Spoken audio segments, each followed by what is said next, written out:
नमस्कार दोस्तों, जीके संसार में आप सभी का स्वागत है। आज हम सब वर्ल्ड ज्योग्राफी के अंतर्गत सौर मंडल पढ़ने वाले हैं और इससे जुड़े जितने भी क्वेश्चंस बनेंगे आप यहां से इजीली कर पाएंगे। तो चलिए सेशन को स्टार्ट करते हैं। अगर आप हमारे चैनल में पहली बार आए तो चैनल को सब्सक्राइब करके बेल आइकन को जरूर प्रेस कीजिएगा, जिससे कि आप इसी तरह के इंटरेस्टिंग वीडियो को मिस नहीं करेंगे। तो चलिए सेशन को स्टार्ट करते हैं और सबसे पहले हम सूर्य के बारे में जानते हैं। देखिए, सूर्य जो है मुख्यतः दो गैसों से मिलकर बना है, मुख्यतः, ठीक है, जो कि हाइड्रोजन और हीलियम है। इनकी प्रचुरता उसमें ज़्यादा है, तो हाइड्रोजन और हीलियम गैसों से बना हुआ है और ये अत्यंत गर्म स्वयं प्रकाशमान यानी सेल्फ लुमिनस तारा है। क्या है? सूर्य क्या है? एक तारा है, स्टार है। और पृथ्वी इसके चारों ओर परिक्रमा करती है, आप सबको पता है, लेकिन जो परिक्रमा करती है वो दीर्घ वृत्ताकार कक्षा में करती है। ठीक है, पृथ्वी सूर्य के चारों ओर जो परिक्रमा करती है वह दीर्घ वृत्ताकार कक्षा में करती है, जिससे कि दोनों के बीच की जो दूरी है वह बदलती रहती है, कभी न्यूनतम होती है, कभी अधिकतम होती है। तो इन चीज़ों को हम यहाँ आगे देखेंगे। पृथ्वी से सूर्य की जो औसत दूरी है वह 1.496 × 10⁻11 मीटर है, जिसे खगोलीय इकाई AU का नाम दिया गया। ठीक है, एस्ट्रोनॉमिकल यूनिट उसे कहा जाता है। वहीं सूर्य का, अगर हम डायमीटर की बात करें, सन का, सूर्य का व्यास की बात करें, तो पृथ्वी के व्यास का लगभग 109 गुना है। ठीक है, पृथ्वी का जो व्यास है उससे 109 गुना अधिक है सूर्य का व्यास। और सूर्य का द्रव्यमान जो है संपूर्ण सौरमंडल के द्रव्यमान का 99.87% है। एक यहाँ पे टर्म आता है मध्यरात्रि सूर्य। तो इसका मतलब क्या है? देखिए, एक प्राकृतिक घटना है मध्यरात्रि सूर्य, जो कि ग्रीष्म काल में उच्च अक्षांशों पर देखी जाती है। कहाँ पे? गर्मी के समय में उच्च अक्षांशों पर ये देखी जाती है। इस दौरान क्या होता है, सूर्य इन अक्षांशों पर उस समय चमकता है जब पृथ्वी के अन्य भागों में मध्यरात्रि का समय होता है। यानी कहने का मतलब है, हमारे यहाँ मान लीजिए भी मध्य रात्रि है और ये उच्च अक्षांशों पे क्या होगा, उस समय मध्य रात्रि के दौरान भी सूर्य चमकेगा, तो उसको हम क्या कहते हैं? मध्य रात्रि सूर्य कहते हैं। और ये जनरली कब होता है? ग्रीष्म काल में होता है, उच्च अक्षांशों पर। उसके बाद पॉइंट आता है कि सूर्य अपने कक्ष पर जो घूमता है वो कौन सी दिशा में घूमता है? तो पूर्व से पश्चिम की ओर। ठीक है, पूर्व से पश्चिम की ओर, यानी ईस्ट टू वेस्ट। वहीं सूर्य का जो केंद्रीय भाग है उसे हम क्रोड कहते हैं। ठीक है, क्या कहलाता है? क्रोड कहलाता है, जिसका तापमान जो है 1.5 × 10⁻7 डिग्री सेल्सियस है। और सूर्य का जो बाहरी सतह है उसका टेम्परेचर जो होता है, तापमान जो होता है, वह 6000 डिग्री सेल्सियस होता है। दो चीज़ों को याद रखिएगा, सूर्य का जो केंद्रीय भाग है, ठीक है, उसको हम क्रोड कहते हैं, क्रोड कहते हैं, जिसका तापमान जो होता है 1.5 × 10⁻7 डिग्री सेल्सियस होता है। ठीक है, और वही जो बाहरी सतह है उसका तापमान जो होता है 6000 डिग्री सेल्सियस होता है। सूर्य की जो ऊर्जा का स्रोत है, जो सोर्स है, वो नाभिकीय संलयन है। सौर ज्वाला को उत्तरी ध्रुव पर ऑरोरा बोरियालिस और दक्षिण ध्रुव, ठीक है, दक्षिण ध्रुव पर ऑरोरा ऑस्ट्रालिस कहा जाता है। ठीक है, सौर ज्वाला को उत्तरी यानी नॉर्थ पोल पर ऑरोरा बोरियालिस और साउथ पोल पर ऑरोरा ऑस्ट्रालिस कहा जाता है। सूर्य का जो प्रकाश है वो पृथ्वी तक पहुंचने में 8 मिनट 16.6 सेकंड का समय लगता है। लेकिन हम लोग जनरली क्या बोलते हैं 8 मिनट 16 सेकंड का समय लगता है सूर्य का प्रकाश पृथ्वी तक पहुंचने में। और सूर्य की जो उम्र है वो 5 बिलियन वर्ष है। क्लियर? चलिए, अब देखिए सूर्य संबंधित कुछ और प्रमुख तथ्यों को देख लेते हैं यहाँ पे, जो कि इजिली आप यहाँ से डेटा को कलेक्ट कर सकते हैं। ठीक है, पृथ्वी से औसत दूरी सूर्य की जो है वो कितना है? तो आपका 14,95,98,900 किलोमीटर है। ठीक है, डायमीटर की बात करें तो 13,90,000 किलोमीटर है। वहीं हम क्रोड का तापमान की बात करें तो कितना है? 1.5 × 10⁻7 डिग्री, 1.5 × 10⁻7 डिग्री सेल्सियस, है ना? यही है ना, यानी कि 1,50,00,000 डिग्री सेल्सियस। प्रकाश मंडल का तापमान कितना है? तो 5527 डिग्री सेल्सियस। घूर्णन अवधि अगर हम बात करें सूर्य की तो 25.38 दिन। ठीक है, 25.38 दिन ये विषुवत रेखा के सापेक्ष है। ठीक है, ये जो 25.38 दिन है ये विषुवत रेखा के सापेक्ष है और 33 दिन ये ध्रुवों के सापेक्ष होता है। दोनों चीज़ों को याद रखिएगा। अगर विषुवत रेखा के सापेक्ष पूछा जाए आपसे एग्जाम में तो 25.38 दिन, वहीं अगर आपको ध्रुवों के सापेक्ष पूछा जाए तो 33 दिन। ठीक है, रासायनिक संगठन की बात करें संगठन की बात करें रासायनिक की, तो आपको हम लोगों ने पहले ही बताया, हमने देखा कि हाइड्रोजन और हीलियम से मोस्टली बना हुआ है सन, लेकिन यहाँ पे और जो है उनकी जो परसेंटेज है वो 2.5% है। ठीक है, मेनली हाइड्रोजन है 71% और हीलियम है 26.5%। ठीक है, इनकी प्रचुरता ज़्यादा है और अन्य जो है 2.5% हैं। आयु की बात करें तो 5 बिलियन वर्ष हम लोगों ने देखा लगभग, और सूर्य का संभावित जीवन काल जो है 10 बिलियन वर्ष है लगभग। ठीक है, ये सब डेटा आप रखेंगे। सूर्य के प्रकाश को पृथ्वी तक पहुंचने में लगा समय कितना है, हम लोगों ने अभी देखा 8 मिनट 16.6 सेकेंड। और प्रकाश किरण की चाल जो है निर्वात में वो कितना है, 3 लाख किलोमीटर पर सेकेंड। ठीक है, ये डेटा थी सूर्य से रिलेटेड, सन से रिलेटेड। चलिए अब हम देखते हैं यहाँ पे कुछ और चीज़ें हैं सूर्य से रिलेटेड, उसे सौर कलंक यानी सन स्पॉट। देखिए, सूर्य के परिमंडल में दिखने वाले धब्बे जिनका तापमान सूर्य की सतह के तापमान 6000 डिग्री सेल्सियस से काफ़ी कम, जो कि लगभग 1500 डिग्री सेल्सियस होता है। ठीक है, संभवतः यह चुंबकीय रेखाओं का बंद क्षेत्र है और सौर कलंक की जो अधिकता है, इसके समय पृथ्वी पर चुंबकीय आंधी जो कि मैग्नेटिक स्ट्रोम्स बोला जाता है उसका जन्म होता है, जिसका प्रभाव रेडियो, टेलीविज़न, वायरलेस आदि पर पड़ता है। तो ये था सौर कलंक। अब देखिए सूर्य की संरचना। देखिए, सूर्य की बाहरी सतह का जो तापमान है जिसे प्रकाश मंडल यानी फोटोस्फेयर्स कहा जाता है। ठीक है, सूर्य की संरचना की अगर हम बात करते हैं तो बाहरी जो सतह है उसका तापमान जिसे हम प्रकाश मंडल कहते हैं उसको फोटोस्फेयर भी कहा जाता है इंग्लिश में। ठीक है, हिंदी में प्रकाश मंडल और इंग्लिश में फोटोस्फेयर्स, और ये लगभग 5.770 केल्विन है। परंतु जैसे जैसे हम इसके अंदर की तरफ बढ़ते हैं, न केवल तापमान बल्कि दबाव और घनत्व भी क्या होता है, बढ़ता जाता है, इंक्रीज करता जाता है। सूर्य से क्रोड का तापमान लगभग 1 यानी कि 15 × 10⁻⁶ केल्विन है, और इतने उच्च ताप पर पदार्थ केवल गैसीय अवस्था में ही रह सकता है। ठीक है, अगर इतना टेम्परेचर हो तो क्या होगा, पदार्थ केवल गैसीय अवस्था में ही रह सकता है। इस वजह से सूर्य केवल गैसों से ही बना है। ठीक है, अगर आपसे पूछा जाए सूर्य किससे बना हुआ है, तो हम लोगों ने देखा हाइड्रोजन और हीलियम से बना है, लेकिन पूछा जाए कि किससे बना है, कौन से फॉर्म से, तो गैस से। ठीक है, इसमें 70% हाइड्रोजन, 28% हीलियम और 2% लिथियम और यूरेनियम जैसे भारी तत्व भी शामिल है। क्लियर। सूर्य के केंद्रीय भाग को हम लोगों ने देखा अभी, सूर्य के केंद्रीय भाग को क्या कहा जाता है, कोर कहा जाता है। ठीक है, क्रोड या कोर कहा जाता है। सूर्य के केंद्रीय भाग को हम कोर कहते हैं, और यहीं पर ऊर्जा का उत्पादन मुख्य रूप से होता है। क्लियर। देखिए, सूर्य की जो चक्रिका यानी जिसे डिस्क कहते हैं दिखाई पड़ती है, वह प्रकाश मंडल यानी फोटोस्फेयर, और इसके ऊपर की सतह जो होता है उसको हम क्रोमोस्फेयर यानी वर्ण मंडल कहते हैं, जिसका रंग कुछ लालिमा तरह का होता है, लाल होता है। और ये जो मुख्यतः क्या बना होता है, किससे बना होता है, हाइड्रोजन से बनी होती है। यह मुख्यतः हाइड्रोजन से बनी होती है और 1200 किलोमीटर तक फैली हुई है। ठीक है, 1200 किलोमीटर तक ये फैली हुई है, और इसकी और ऊपर की सतह जो होती है, इसके ऊपर की, उसको हम कोरोना कहते हैं यानी प्रभा मंडल कहते हैं। कोरोना जो भी वायरस था उसके वो नहीं, मतलब प्रभा मंडल, जो सूर्य ग्रहण के समय दिखाई देती है। ये कब दिखाई पड़ता है, सूर्यमंडल के समय। और सूर्य के सबसे ऊपरी परत को कोरोना कहा जाता है। अभी हम लोगों ने देखा प्रभा मंडल या कोरोना। ठीक है, सूर्य की सबसे ऊपरी परत को कोरोना कहते हैं, और सूर्य इसकी परिक्रमा करने वाले, ठीक है, सूर्य की जो परिक्रमा करने वाले 8 ग्रह हैं। कितने ग्रह हैं, 8 ग्रह हैं, और इन ग्रहों के उपग्रह भी हैं, जैसे कि चंद्रमा है पृथ्वी का, एवं अनेक क्षुद्र ग्रह एस्ट्रॉयड्स हैं, धूमकेतु हैं, कॉमेट्स हैं, और उल्काओं यानी मेटोआर्स हैं। ये सामूहिक रूप से सौर मंडल इसे हम कहते हैं। ठीक है, सूर्य की जो परिक्रमा करने वाले 8 ग्रह हैं, उनके उपग्रह, क्षुद्र ग्रह, धूमकेतु और उल्का पिंड जो है, उनको सामूहिक रूप से क्या कहा जाता है, सौर मंडल कहा जाता है। ठीक है, अब देखिए ग्रह क्या है, प्लैनेट्स क्या है।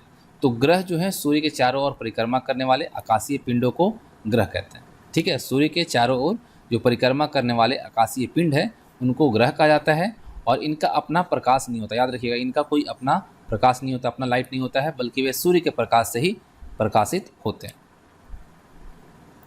अब देखिए, सौर मंडल में जो 8 ग्रह हैं, ठीक है, तो सूर्य से अगर बढ़ती दूरी के क्रम में हम बात करें तो बुध यानी मरकरी, शुक्र वेनस, पृथ्वी यानी अर्थ जहाँ पे हम सब निवास करते हैं, Mangal Mars, Brihaspati Jupiter, Shani Saturn, Arun Uranus और वरुण नेपच्यून।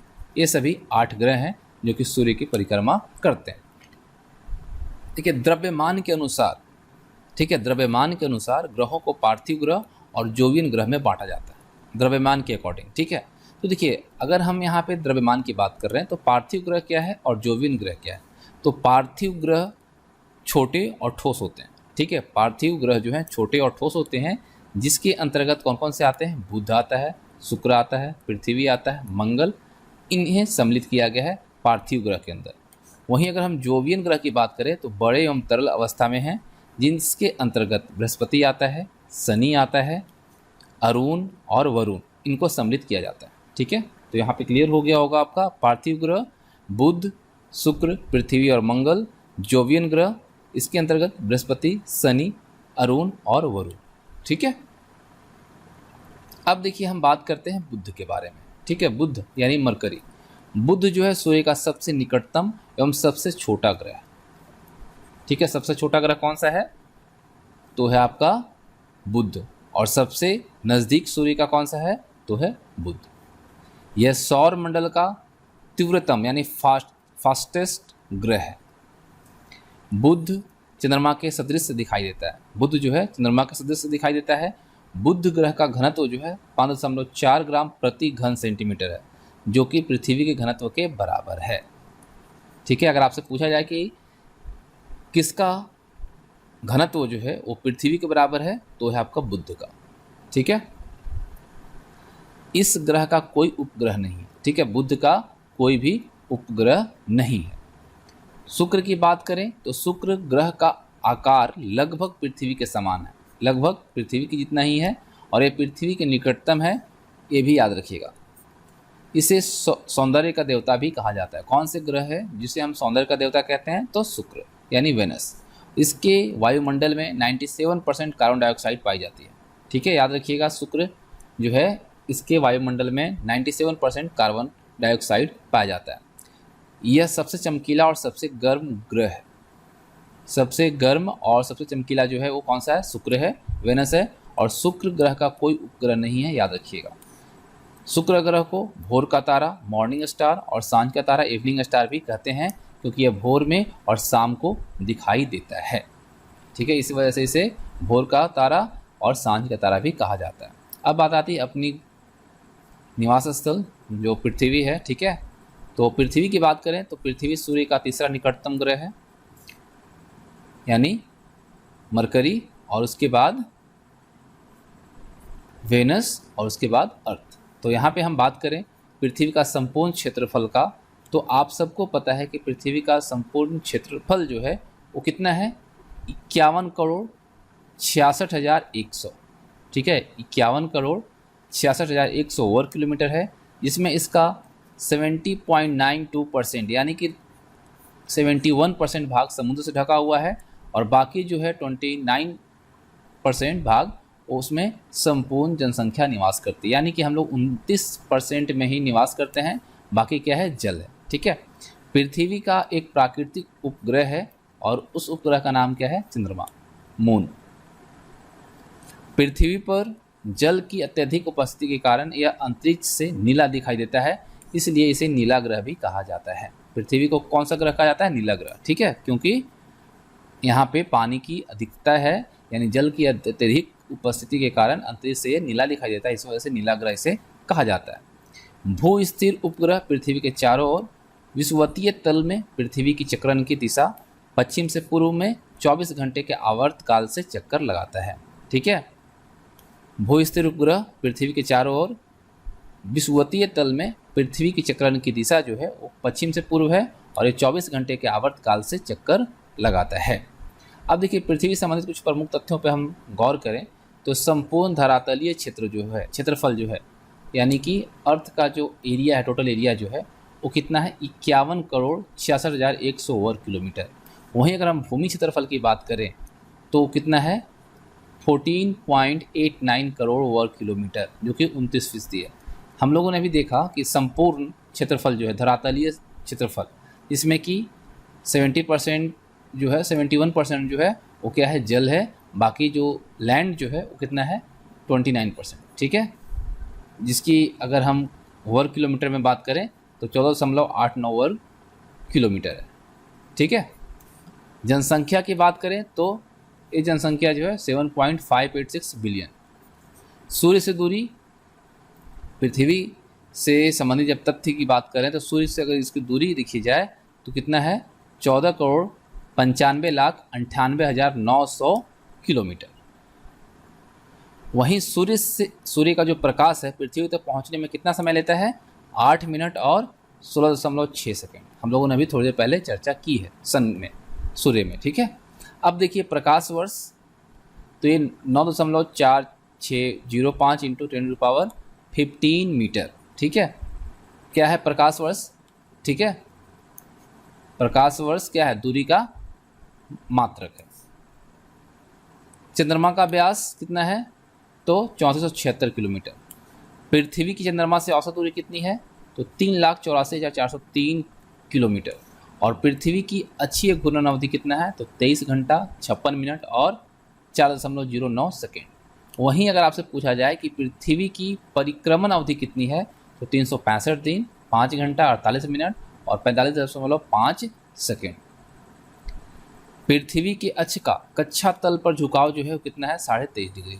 और पृथ्वी के अक्ष पर कक्षा तल का कोण कितना है, तो 66.5 डिग्री, ठीक है, क्लियर। चलिए अब देखिए मंगल ग्रह के बारे में जानते हैं, मार्स के बारे में। तो यह सौर मंडल में सूर्य से चौथे स्थान पर स्थित एक चमकीला ग्रह है। आयरन ऑक्साइड की उपस्थिति के कारण इसे लाल ग्रह यानी रेड प्लैनेट भी कहा जाता है, ठीक है। किसकी उपस्थिति के कारण, आयरन ऑक्साइड। इसके 2 ध्रुव हैं और ये सभी ध्रुव जो हैं यहाँ भी पृथ्वी की भांति ऋतु में परिवर्तन होता है, ठीक है। इसके 2 ध्रुव हैं और पृथ्वी की जैसा ही यहाँ पे ऋतु भी परिवर्तित होता है। यहाँ पर अनेक ज्वालामुखी, गहरे गड्ढे, उबड़ खाबड़, ऊंचे भूभाग और सबसे ऊंचा पर्वत यहीं पे है जिसका नाम है निक्स ओलंपिया, जो कि एवरेस्ट से 3 गुना ऊंचा है, याद रखिएगा, ठीक है। निक्स ओलंपिया जो है कहाँ पे है, ये आपका मार्स पे है, जो कि एवरेस्ट से 3 गुना ऊंचा है। इसके 2 उपग्रह हैं, फोबोस और डिमोस। अगर आपसे पूछा जाए कि फोबोस और डिमोस किसके उपग्रह हैं, तो मार्स के हैं, मंगल के हैं। मंगल की परिक्रमा कक्षा में जाने वाला प्रथम देश जो है वो हमारा देश भारत है। अब बात करते हैं जुपिटर के बारे में, बृहस्पति के बारे में। बृहस्पति जो है सौरमंडल का सबसे बड़ा और भारी ग्रह है, सबसे बड़ा भी है और सबसे भारी भी है।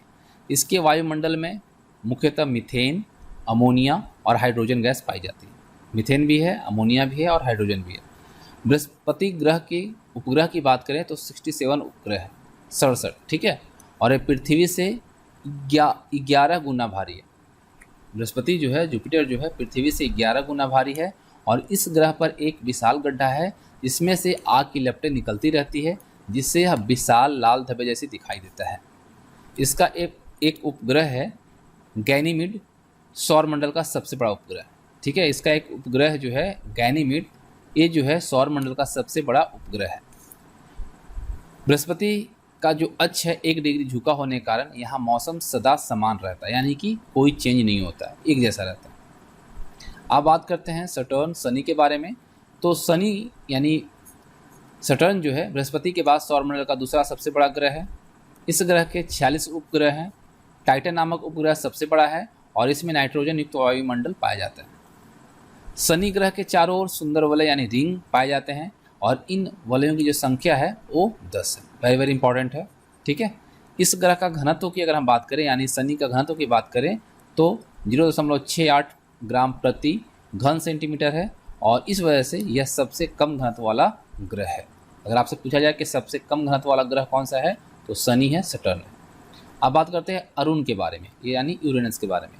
अरुण सूर्य से 7वां दूरस्थ ग्रह है और इस ग्रह की खोज वर्ष 1781 ईस्वी में विलियम हर्शेल ने किया था। अगर आपसे पूछा है अरुण ग्रह किसने खोजा है, तो 1781 में विलियम हर्शेल ने की थी। और शनि की भांति ही इस ग्रह के चारों ओर भी वलय पाए जाते हैं और इन वलयों में अल्फा, बीटा, गामा और एप्सिलॉन प्रमुख वलय हैं। अगर आपसे पूछा जाए कि अल्फा, बीटा, गामा और एप्सिलॉन जो हैं वो किसके रिंग्स हैं, कौन से ग्रह के, तो अरुण, यूरेनस के, ठीक है। और इस ग्रह के 27 उपग्रह और 11 धुंधले वलय हैं। कितने इसके उपग्रह हैं, 27, ठीक है। और इसमें 11 धुंधले वलय भी हैं, किसके पास? अरुण के पास। और ये सबसे क्या है, इस चीज़ को याद रखिएगा, ये जो ग्रह है ये आपका अपने अक्ष पर पूर्व से पश्चिम की ओर घूमता है, जबकि अन्य ग्रह शुक्र को छोड़कर क्या होता है, पश्चिम से पूर्व की ओर घूमते हैं। ठीक है, ये अपने अक्ष पर पूर्व से पश्चिम की ओर घूमता है। वहीं अगर सूर्य को छोड़ दिया, शुक्र को छोड़ दिया जाए तो सभी ग्रह क्या है, पश्चिम से पूर्व की ओर घूमते हैं। एक और ग्रह आता है आपका वरुण, नेपच्यून। प्लूटो हटा दिया गया है ना, आपको पता है।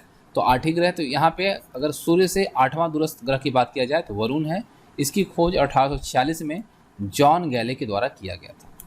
इसके वायुमंडल की बात करें तो मुख्य रूप से हाइड्रोजन गैस इसमें पाई जाती है। इसके साथ साथ कुछ मात्रा में मीथेन गैस भी यहाँ पर पाई जाती है, और मीथेन के कारण ही यह ग्रह जो है हल्के हरे रंग का दिखाई पड़ता है। और वरुण के 13 उपग्रह, कितने? 30।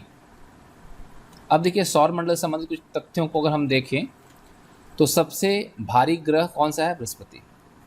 यहाँ से देखिए रिवीजन हो जाएगा, है ना, और इस चीज़ों को क्वेश्चन के तौर पे भी आप देख सकते हैं। रात्रि में लाल दिखाई देने वाला ग्रह कौन सा है? मंगल, मार्स। मंगलयान भारत ने सबसे पहले यहाँ पे किया है ना, आपको पता है, हमने बताया भी आपको। सौर मंडल का सबसे बड़ा उपग्रह गैनीमीड। सौर मंडल का सबसे छोटा उपग्रह डिमोस। सौर मंडल में ग्रहों की संख्या 8। पहले एक प्लूटो भी था जिसको अब बौना ग्रह में डाल दिया गया, तो इस वजह से 8 ही बच रहा है। ठीक है, 2008 में। सबसे बड़ा ग्रह जुपिटर, बृहस्पति। सबसे छोटा ग्रह बुध, मरकरी, लेकिन सबसे नज़दीक है सूर्य का, है ना। पृथ्वी का प्राकृतिक उपग्रह कौन सा है? चंद्रमा, मून। सूर्य से सबसे निकट ग्रह कौन सा है? मरकरी, बुध। ठीक है, और पृथ्वी के सबसे निकट ग्रह शुक्र, वेनस, जिसे क्या कहा जाता है? सांझ का तारा भी कहा जाता है, भोर का तारा भी कहा जाता है। ठीक है, सबसे अधिक चमकीला ग्रह हम लोगों ने देखा शुक्र यानी वेनस ही है। सबसे अधिक चमकीला तारा साइरस, जिसे डॉग स्टार के तौर पे जाना जाता है। सबसे अधिक चमकीला ग्रह शुक्र और सबसे अधिक चमकीला तारा साइरस, याद रखिएगा। सबसे अधिक उपग्रहों वाला ग्रह कौन सा है? बृहस्पति। और तथ्यों पे जाले तो नीला ग्रह हमारा पृथ्वी, लाल ग्रह मंगल, भोर का तारा और सांझ का तारा शुक्र को कहा जाता है ना। पृथ्वी की बहन इसको कहा जाता है शुक्र को, याद रखिएगा। ठीक है, सौंदर्य का देवता किस ग्रह को कहा जाता है? तो वेनस को ही कहा जाता है। वेनस को सौंदर्य का देवता, भोर का तारा, सांझ का तारा, पृथ्वी की बहन भी कहा जाता है। ठीक है, हरा ग्रह कौन सा है भाई? वरुण। अभी हम लोग देखा नेपच्यून के बारे में। विशाल लाल धब्बे वाला ग्रह कौन सा है? बृहस्पति। और सबसे बड़ा क्षुद्र ग्रह डॉग सेरस। ठीक है, चलिए अब बात करते हैं चंद्रमा के बारे में, जो कि पृथ्वी का उपग्रह है, प्राकृतिक उपग्रह। चंद्रमा क्या है? एक गोलाकार आकाशीय पिंड और पृथ्वी का प्राकृतिक उपग्रह है। यह पृथ्वी के चारों ओर अपने अक्ष पर घूमता है। चंद्रमा को जीवाश्म ग्रह भी कहा जाता है। अगर आपसे पूछा जाए कौन सा ग्रह है जिसे जीवाश्म ग्रह भी कहा जाता है, तो है चंद्रमा। चंद्रमा का आकार पृथ्वी के आकार का लगभग 1/6 है। ठीक है, चंद्रमा का आकार अगर पूछा जाए, साइज पूछा जाए, तो पृथ्वी का जो साइज है उसके लगभग 1/6 है। और अन्य सभी उपग्रहों के आकार अपने मातृगृह के आकार से 1/8 से भी कम है। ठीक है, चंद्रमा का आकार जो है पृथ्वी के आकार से 1/6 कम है, लेकिन और सभी जो उपग्रह हैं उनके आकार अपने ग्रहों के आकार से 1/8 से भी कम है। चंद्रमा की जो प्रकाश की किरण है वो पृथ्वी तक पहुंचने में 1.3 सेकंड का समय लगता है। चंद्रमा की जो प्रकाश है उसकी किरण जो है पृथ्वी तक पहुंचने में 1.3 सेकंड का समय लेता है। इसके विपरीत सूर्य के प्रकाश को पृथ्वी तक पहुंचने में लगभग कितना लगता है?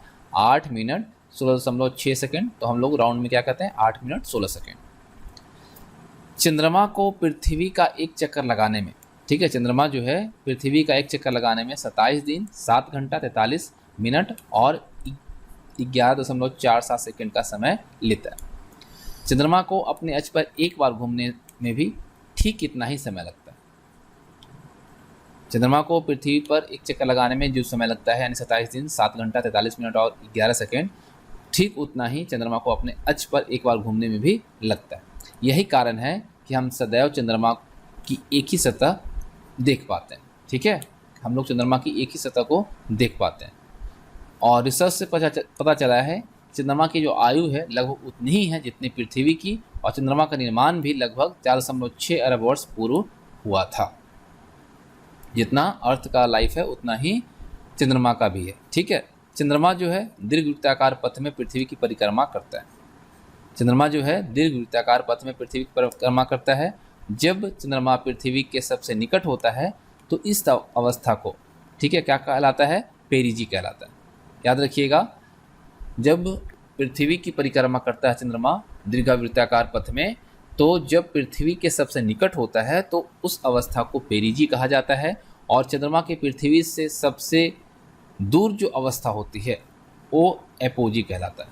ठीक है, सबसे जब दूर होगा पृथ्वी से चंद्रमा तो एपोजी कहलाएगा, और जब से सबसे नज़दीक होगा तो पेरिजी कहलाएगा।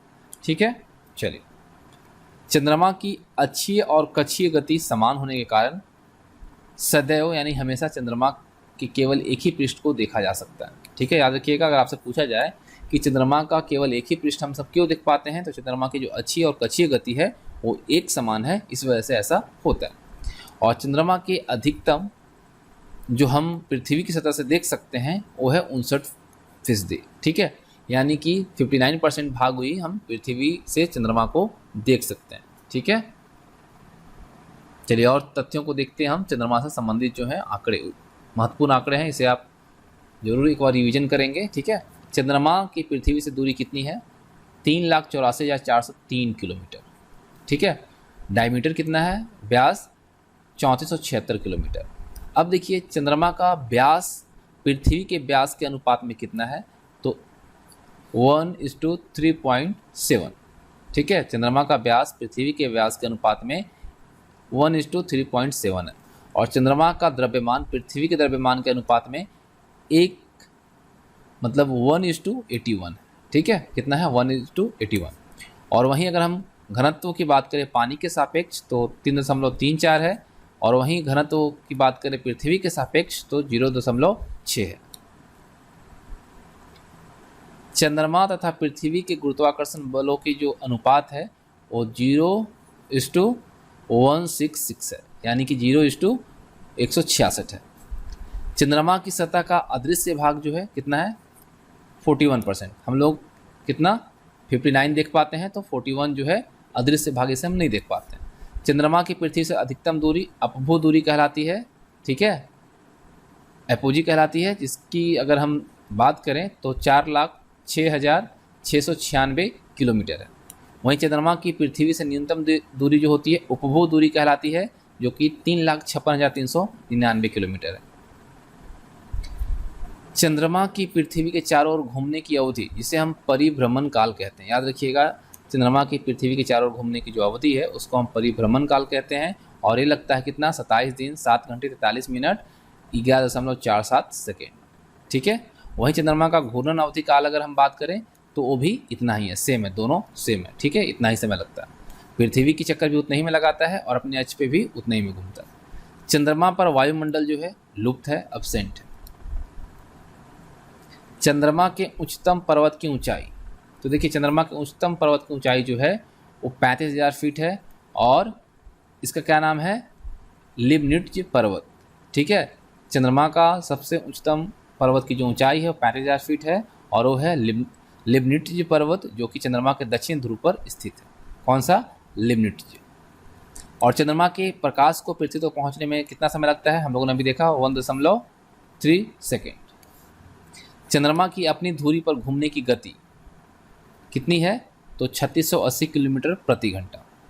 और चंद्रमा की पृथ्वी के चारों ओर घूमने की गति, जिसको कक्षीय चाल कहते हैं, ये भी 3680 किलोमीटर प्रति घंटा है। दोनों सेम है। ठीक है, हम लोगों ने देखा सेम समय भी लगता है, 27 दिन 7 घंटे 43 मिनट 11 सेकेंड। वही सेम यहाँ पे स्पीड भी दोनों की, क्योंकि दोनों सेम समय लेते हैं।